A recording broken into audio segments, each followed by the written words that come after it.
ខ្ញុំមិន AI ហើយខ្ញុំក៏មិន robot ដូចគ្នាជួបគ្នាសាជាថ្មីនៅប្រធានបទមួយទៀតដែលតាក់ទងជាមួយនឹងការនិយាយនៅមុខកាមេរ៉ាក៏ប៉ុន្តែអ្នកទាំងអស់គ្នាអត់ចាំបាច់ទៅទិញ script ឬក៏អ្នកទាំងអស់គ្នាត្រូវអាន script ក្នុងការធ្វើវីដេអូមួយទេជាក់ស្ដែងគឺនេះគឺការធ្វើវីដេអូមួយក៏ប៉ុន្តែការចេញពីបទពិសោធន៍របស់ខ្លួនឯងផ្ទាល់ការគិតរបស់ខ្លួនឯងផ្ទាល់នៅពេលដែលអ្នកទាំងអស់គ្នាធ្វើវីដេអូពីការគិតរបស់ខ្លួនឯងក៏ដូចជាការចេញពីបទពិសោធន៍របស់ខ្លួនឯងអញ្ចឹងធ្វើឲ្យវីដេអូរបស់អ្នកទាំងអស់គ្នាមានថាមពលក៏ដូចជាមានគេហៅថាធម្មជាតិហើយមួយទៀតគឺមាន connection ជាមួយនឹងអ្នកដែលមើលវីដេអូរបស់អ្នកទាំងអស់គ្នាដូចគ្នាជាក់ស្ដែងតាមពិតសម័យនេះគឺជាសម័យ AI ខ្ញុំចង់ទៅរក script 5ទំព័រ10ទំព័រឬក៏ធ្វើវីដេអូរយៈពេលកន្លះម៉ោងឬក៏1ម៉ោងចែកជូនទៅបងប្អូនទាំងអស់គ្នាចែករំលែកបទពិសោធន៍នេះក៏បានដែរក៏ហេតុអីបានខ្ញុំអត់ធ្វើអញ្ចឹងឯងបងប្អូនដោយសារនៅពេលដែលវីដេអូរបស់យើងចេញទៅយើងអត់ feel connect ជាមួយនឹងអ្នកមើលរបស់យើងហើយអ្នកមើលរបស់យើងហ្នឹងក៏អត់ feel connect ជាមួយនឹងយើងដែរគេហៅមិនបងប្អូនគេហៅថាភាសាអង់គ្លេសគេហៅ feel connect ប៉ុន្តែភាសាខ្មែររបៀបដូចថាធម្មតានៅពេលដែលអ្នកទាំងអស់គ្នាមើលវីដេអូរបស់អ្នកណាម្នាក់ឬក៏កំពុងតែមើលវីដេអូរបស់ខ្ញុំអ្នកទាំងអស់គ្នាចូលចិត្តម្នាក់ហ្នឹងបានន័យថានិយាយទៅស្ដាប់ចូលគ្នាដូចជាក្នុងអារម្មណ៍តែមួយអញ្ចឹងហ្នឹងហើយបងប្អូនគេហៅថា connection រវាងមនុស្សម្នាក់ទៅរវាងមនុស្សម្នាក់ពីទោះបីជាខ្ញុំអត់នៅមុខជាមួយអ្នកទាំងអស់គ្នាអត់នៅមុខអ្នកទាំងអស់គ្នាក៏ប៉ុន្តែរវាងកាមេរ៉ាហើយនឹងរវាងអារម្មណ៍អ្នកមើលគឺ connect គ្នានឹងគ្នាអញ្ចឹងកន្លែងហ្នឹងហើយបងប្អូនខ្ញុំអត់ព្យាយាមអាន script ឬក៏ទន្ទិញ script នេះខ្ញុំចង់ប្រាប់អ្នកទាំងអស់គ្នាអត់ចាំបាច់ហត់ក្នុងការទន្ទិញ script ឬក៏អាន script នៅពេលដែលធ្វើវីដេអូរបស់អ្នកទាំងអស់គ្នាអ្នកទាំងអស់គ្នាត្រូវដឹងថាគោលបំណងរបស់អ្នកទាំងអស់គ្នាធ្វើវីដេអូហ្នឹងគុណតម្លៃគេខ្លះតែអ្នកទាំងអស់គ្នាចង់ផ្ដល់ឲ្យអ្នកមើលរបស់អ្នកទាំងអស់គ្នាដូចខ្ញុំឥឡូវហ្នឹងគុណតម្លៃរបស់ខ្ញុំគឺខ្ញុំចង់ចែករំលែកបទពិសោធន៍នៅពេលដែលខ្ញុំធ្វើវីដេអូនាងខ្ញុំអត់ចាំបាច់មើល script ឬក៏ទន្ទិញ script ទេគុណតម្លៃរបស់វីដេអូរបស់យើងចង់ផ្ញើទៅអ្នកមើលរបស់យើងត្រូវឲ្យដឹងថាគោលបំណងរបស់យើងចង់ធ្វើអីដើម្បីឲ្យគាត់បានទទួលលទ្ធផលអីអញ្ចឹងកន្លែងហ្នឹងគឺសំខាន់មែនតើនៅពេលដែលអ្នកទាំងអស់គ្នាធ្វើវីដេអូនឹងមួយចឹងនៅពេលអ្នកទាំងអស់គ្នាដឹងពីគោលបំណងដែលអ្នកទាំងអស់គ្នាធ្វើវីដេអូនឹងហើយអ្នកទាំងអស់គ្នាត្រូវផុសបន្តិចអ្នកទាំងអស់គ្នាត្រូវយកសភៅមកសម្រាប់ខ្ញុំគឺខ្ញុំមានសភៅមួយក្បាលរបស់ខ្ញុំគឺនេះគឺជាសភៅរបស់ខ្ញុំដែលខ្ញុំជិះទូទៅនៅពេលដែលខ្ញុំមាន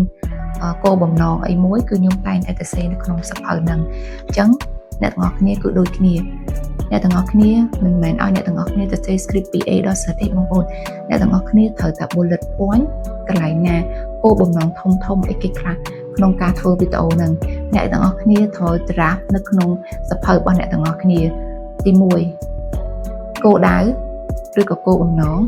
ទី2បទពិសោធន៍អីគេខ្លះដែលអ្នកទាំងអស់គ្នាមានហើយចង់ចែករំលែកទៅកាន់បងប្អូនទាំងអស់គ្នាដែលជា audience របស់យើងចឹងនៅពេលអ្នកទាំងអស់គ្នាត្រាស់ពីគោលបំណងក៏ដូចជាបទពិសោធន៍របស់ខ្លួនឯងហើយអ្នកទាំងអស់គ្នាត្រូវ pause បន្តិចហើយអ្នកទាំងអស់គ្នាឲ្យខួរក្បាលរបស់យើងគិតបន្តិច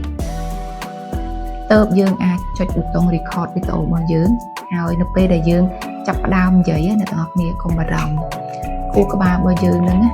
គឺ auto generate script ឲ្យយើងហ្មងដោយសារយើង train ខួរក្បាលរបស់យើងហ្នឹងឲ្យដឹងថាយើងមានបទពិសោធន៍ហ្នឹងគោលបំណងរបស់យើងគឺចង់ឲ្យ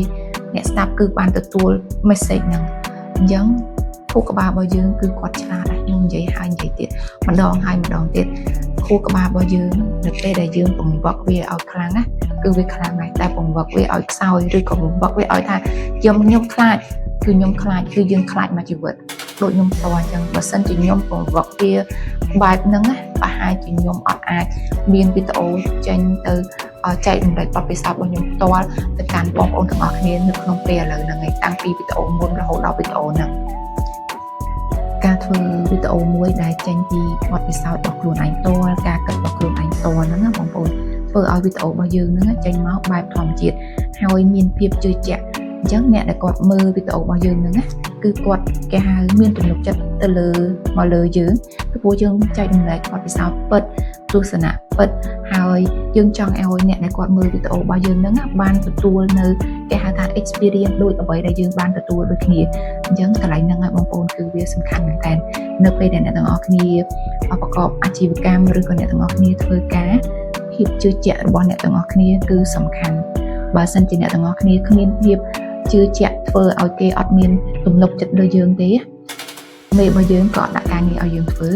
ហើយបើសិនជាបែរត្រឡប់ទៅម្ចាស់អាជីវកម្មវិញគឺគេអត់មានទំនុកចិត្តទៅលើផលិតផលរបស់យើងអញ្ចឹងឲ្យសូម recap មកវិញគឺខ្ញុំមាន3ដំណាក់កាលទី1អ្នកទាំងអស់គ្នាត្រូវដឹងថាគោលបំណងរបស់អ្នកទាំងអស់គ្នាចង់ចែករំលែកផ្ញើសារហ្នឹង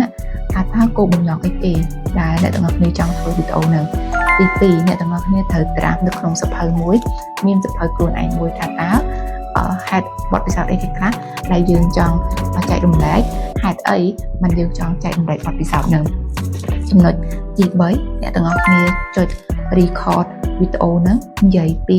ភាពពិតភាពជាក់ស្ដែងការគិតរបស់យើងនេះគឺជាសារដែលខ្ញុំចង់ចែករំលែកទៅកាន់បងប្អូនទាំងអស់គ្នាដូចខ្ញុំឥឡូវហ្នឹងគឺខ្ញុំអត់មើល script ខ្ញុំចុចប៊ូតុង record បន្ទាប់មកខ្ញុំផុសវីដេអូនៅលើបណ្ដាញសង្គមដូចជា YouTube លើ TikTok ឬក៏នៅក្នុង Channel Telegram របស់ខ្ញុំផ្ទាល់ចាវីដេអូរបស់នេះខ្ញុំក៏បានដល់ទីបញ្ចប់ចឹងអរគុណអ្នកទាំងអស់គ្នាដែលបានតាមដានវីដេអូរបស់នេះខ្ញុំតាំងពីដើមរហូតដល់ចប់ចឹងខ្ញុំសង្ឃឹមថាបទពិសោធន៍របស់នេះខ្ញុំដែលនេះខ្ញុំបានចែករំលែកឥឡូវហ្នឹងបងប្អូនអាចយកទៅអនុវត្តជាអត្ថប្រយោជន៍ខ្លះៗដើម្បីជួយទៅដល់បងប្អូនដូចជាម្ចាស់អាជីវកម្មឬក៏បងប្អូនដែលកំពុងតែធ្វើការដូចគ្នាចឹងកុំភ្លេច Subscribe Channel Rita ខ្មែរដែលជា Channel មួយដែលខ្ញុំ share ពីបទពិសោធន៍ពិតការគិតរបស់ខ្ញុំពិតហើយក៏ដូចជាអាច join channel Telegram បានដូចគ្នា Confident Lab ដើម្បីទទួលបាននូវបទពិសោធន៍ថ្មីលឿនក្នុងការចែករំលែកការហ៊ាននិយាយនៅមុខកាមេរ៉ាអញ្ចឹងខ្ញុំសូមជម្រាបលាបាយបាយ